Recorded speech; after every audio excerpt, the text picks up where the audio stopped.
avec Jean-Claude Gaudin. Monsieur le maire, vous êtes amené à vous impliquer dans ce deuxième tour. Est-ce que vous avez déjà connu une situation d'abord, on va dire, nationale, aussi extraordinaire, avec une chambre annoncée vraiment pléthorique? Oui, bien entendu. Lorsque le président de la République est élu, et dans les conditions que nous avons connues, c'est-à-dire qu'il nous a épargné les extrêmes, il est clair qu'à partir de ce moment-là, il a l'avantage pour lui et les siens.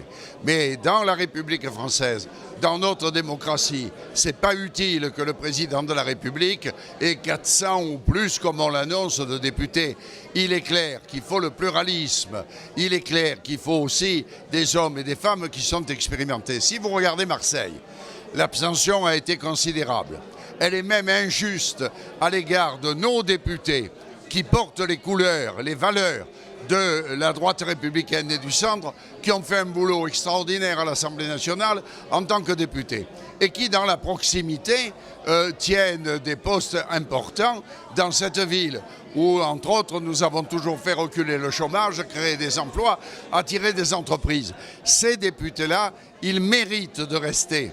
Alors qu'en face d'eux, il y a des candidats dits En Marche qu'on ne connaît même pas.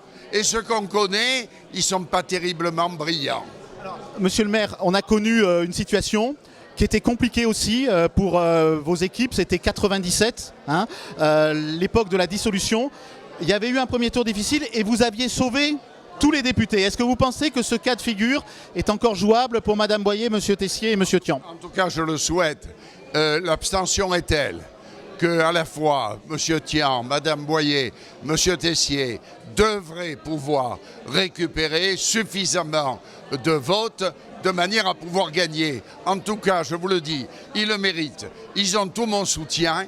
Voilà des gens qui symbolisent bien la République mieux que des gens de nouveaux venus qui n'ont jamais rencontré un électeur, sinon qu'en distribuant des tracts.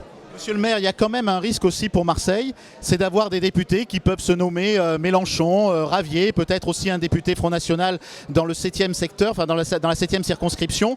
Est-ce qu'aujourd'hui, quand vous n'êtes pas en lice, vous dites aux Républicains d'aller voter pour La République En Marche, comme dans le centre-ville de Marseille? Écoutez, d'abord, moi je suis là pour soutenir mes amis. Je soutiens d'abord mes amis députés. Pour le reste, nous avons pris certaines décisions sur un plan politique, nous nous y tenons.